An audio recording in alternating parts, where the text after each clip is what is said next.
Alright, Aquatic Keeper. Sorry I haven't been on for so long. I recorded a couple videos on my break, but I just kind of been in my own headspace and didn't want to come to y'all and try to do fake videos and not really be into it right now. I just got a lot of personal stuff going on, but I'm going to try my best to get into videos again. I basically don't have any really livestock. That was another problem I had. I just got this crawfish, and basically, as far as my 3 tanks go, well, 4 if you count the one outside, but I basically have a crawfish, which I just got him. It was 2 of them, but for some reason, they came in a shipment, and it was 2 of them, and in the tank that they put them in, they were doing fine together. They were in like a little, you know how the pet stores have the little cups that they dip in and get the fish out and stuff. They were in a small one of those for like at least 8 hours. Because I worked that day and I worked at least 8, so I know at least 8 hours, probably longer than that. And they didn't fight or anything. They were fine climbing over each other. But for some reason, as soon as they got into this tank, that next morning I woke up, and this one had killed the other one. And they're both females, so I don't know if she just thought, hey, that's my home, I'm going to live here. Or what happened, but... So I'm feeding her, but I'm going to do a water change on this tank. That's why I put so much food in there. And I think the green stuff is just her breaking up this fake plant, because she climbs on it. Because she's learned that if I put up one of the bags that I got her in, this right here, I put that on top of the water to feed her.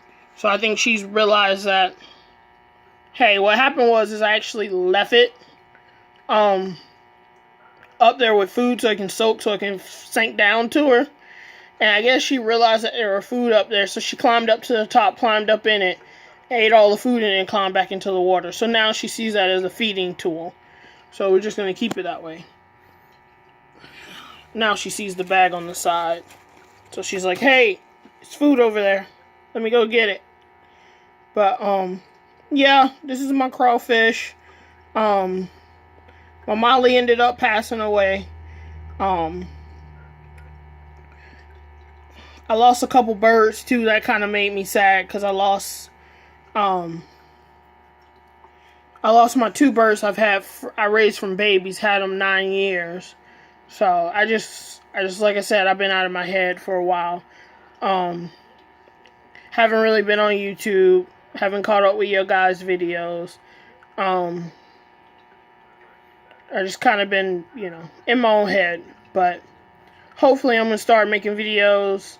Like, I think I got 3 more videos on here that I saved, and I think I'm going to put those up slowly over the next couple of weeks. But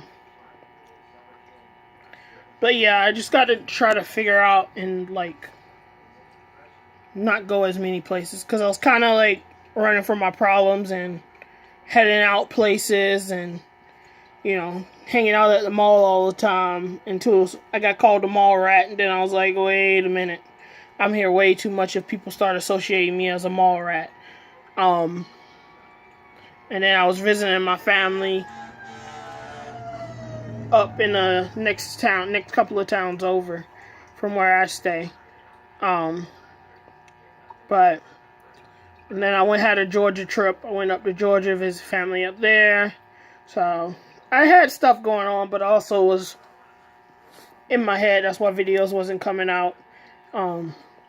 The videos I had, I just uploaded them. I never wrote anything on them. And so that was the main reason why I didn't just download those and put them on real quick. But it's pretty much it. I have to clean up the planet tank so I can show you the planet growth on that. That's what 2 of the videos are about in December when I did it. Saltwater tank looks horrible too. I really neglected my tanks. They kind of just been sitting there and running. I haven't really even changed the filtration or anything on them. And of course the fire truck and emblems are coming by now. But yeah. So this is the new resident. I know how I said this was going to be a snail tank, but it's one of those things where it was a free animal. So I was like, okay, I got a tank I could put you in. So I put him in here. Hopefully more to come, more things I'm going to do and get back into my tanks. I also might be moving, and that's one of the main reasons why I don't have that many animals, is because I'm scared if I move, I don't know where I'm moving at or what's going on right now. So if we go into a smaller place, I know I'm going to have to downsize my tanks. And the only one that I want to keep animals in is my 10-gallon. But in order to keep animals in there, I have to do a lot more stuff to it, so I can get that crushed coral in there, the sand, the live sand stuff that I was using. And it's just going to be a lot of work to get that situated. So I'm going to try my best to probably set that up. But right now, I think I'm going to just let the plants grow. That way, all I have to do is drop the water, make sure the plants stay good. I mean, I put a lot of substrate in there, so I'm pretty sure the tank's heavy just with the substrate and the water, just the substrate by itself. So I don't want to have live animals I have to worry about for that tank. But I mean, plants are live too, but the animal part is just the animals. You got to oxygenate them. The plants, most of them in there, I could probably just keep wet and they'll stay alive and be fine. Throw the paper towels in there to keep them wet. So it's a lot easier than live. But this video is running a lot longer than I thought it would. But I just want to give y'all a quick update on what's going on. I'm sorry. Thank you for staying subscribed, all my subscribers. It looks like in general, most of y'all have stayed subscribed, and I really appreciate that. It went up and down for a while, so I don't know if new people came on. If you're new and you came to my channel, liked it, and subscribed, thank you. All my loyal followers, I appreciate y'all for staying subscribed to me. But I'm gonna cut this. Alright, Aquatic Keepers, remember, this is how I do it. There's 100,000 ways to do it. This is just how I'm doing it. Alright, bye.